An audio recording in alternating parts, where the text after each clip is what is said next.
It was England who had the upper hand. They had never lost to West Germany, and they had home advantage. But in the 12th minute, the unthinkable happened. Ray Wilson thought that he'd headed it properly, and he didn't. He mistimed it slightly. Who was the better? Haller, a goal! West Germany has... Jackie Charlton had actually... he'd entered the 6-yard box, which I never, ever wanted people to do that. And he really should have known that. He's in an area where it's very close to me, and by the time he's now left it for me, it's now going past me. Had he been another 3 yards forward, which he should have been, I might have saved it. Ramsey's England were being put to the test. I did happen to know the line that no team had won a World Cup final having scored first. Just 6 minutes later, they were back on level terms.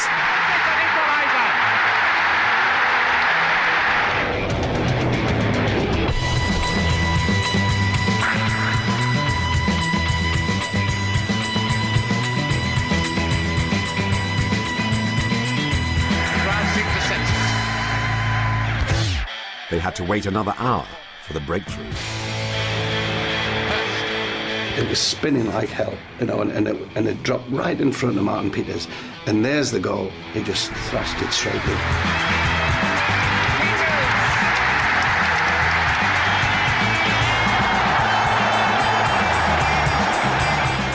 West Germany went all out for the equaliser, but England's defence held firm.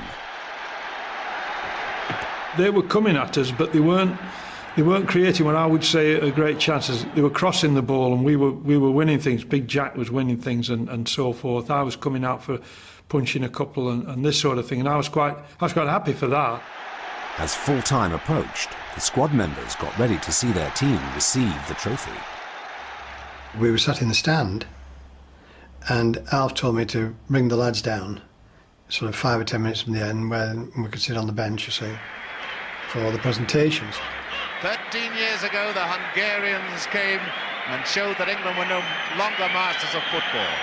And in those 13 years, England has fashioned a team which is on the threshold of being the world champions.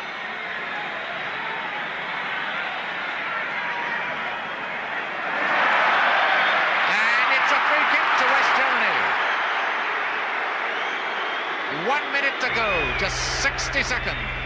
Big Jack was standing with his arms here, and he heads the ball, and the referee's doing that, and I couldn't quite understand that. Will the Germans snatch a dramatic equaliser? They were just seconds away from the greatest achievement in English football. It's Emmerich coming in. And he hit it into the wall. It came back, and he had another shot. It was going towards the corner flag.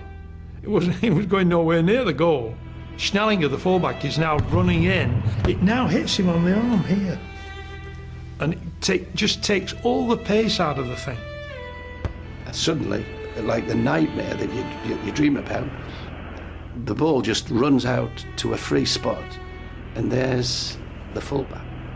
Ray Wilson now is standing in front of me. He now puts his foot down, trying to stop the one if he side foots it along the floor. So I'm saying to myself, well, Ray's got that covered. If I go a bit above his leg, if he hits it higher, I can block it. But he was very cute, and he knocked it past both of us up into the goal. Weber has scored in the last seconds. My heart dropped to 2 feet. Winning 2-1 looked as though we just would see it through, and we were going to be the holders. 2-2, and then you think, now what's going to happen? As soon as we kicked off, he blew for full time.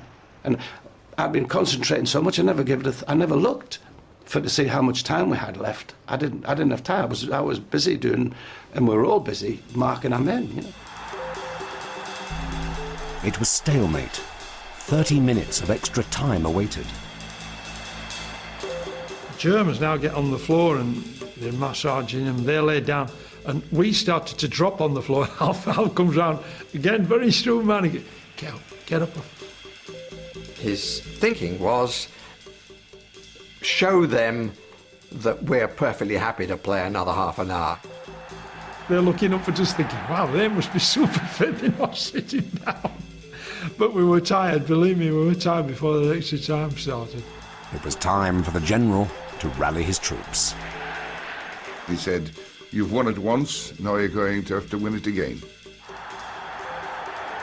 Was this the moment that Ramsay's refusal to ditch England's traditional qualities would pay off? We did have this stamina. We'd been trained for it, you know, an extra half hour wasn't a problem for us. We knew that we could win. We had to sort of feel our way again, but we did not sit back. England's number 7, Alan Ball, led the charge. Alan Ball, I've never seen... I couldn't have believed anybody could be so fit. Mind, he was the youngest player on the field, but he sailed through it, and I think it was his enthusiasm and his work rate that lifted the other people on that field. 8 minutes into extra time, Ball provided a cross for Geoff Hurst.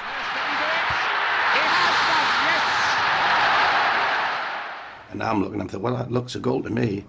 And then suddenly I panicked because the referee went running over to the linesman, and I thought, he's not give it. He became a hero by doing something that the linesmen aren't supposed to do. I mean, if he thought it was a goal, he was supposed to run back to the halfway line. That's what it says in the rule book. But he stood there and therefore put doubt in everybody's mind as to whether it was a goal. It's a goal! It's a goal! And then when he went, it's a goal, then though the German players all came across, you know. It was a controversial decision, but luck was on England's side. The linesman said it was a goal, and the referee says it was a goal, and they're in charge. There was still 20 minutes to endure. Then, on the stroke of full-time, Germany attacked once again. Okay, the referee looks at his watch. Any second now, it will all be over. We're all shouting, "Get rid of it, Bobby, get rid of it." Kick it out, kick the bloody thing into the stand, and he eventually brought it onto his right foot, looked up. He saw Geoff running, and he saw the big gap, and he pumped it long, and it sailed over Geoff, and now he's clean through. Just gets inside the area and wallop. If it had gone 30 or 40 yards past, you know, there was a lot of time to be wasted bringing it back. Zoom straight to the top corner, what a goal. Some people are on the bench, they think it's all over. I think it's all over. Well, it is now. I knew then that was it, we'd won the World Cup. It is all over. England are the world champions. Alf, of course, sat on the bench and almost fell off it because everybody stood up at the end. Everyone, you can even imagine the Queen might have been jumping up and down, but not Sir Alf. He was cool, but he was delighted. I could see he was delighted. He couldn't hide that. Not from us, anyway. There is Alf Ramsay, the first sign of emotion from this man who has organised this victory. Bobby Moore comes up to receive the Jules Rimet trophy for England. Amended to the Queen. It's only 12 inches high, solid gold, and it means England are the world champions. Ramsay's approach had paid off. He brought change where it was needed and kept those elements of the past that could still serve England well. A country used to living in the past was now bang up to date. It was just a feeling of euphoria. And that was seen also, or felt, on the streets. I walked from the Royal Garden later down into Trafalgar Square, and it was just a great moment. England had won. It was as if the football traumas of the previous 16 years had been erased. You know, things were back to their normal condition. That the British were terrific and the English were particularly terrific. They were undisputed heavyweights in world football. At long last, you know, we were world champions. Beat the world. Wonderful.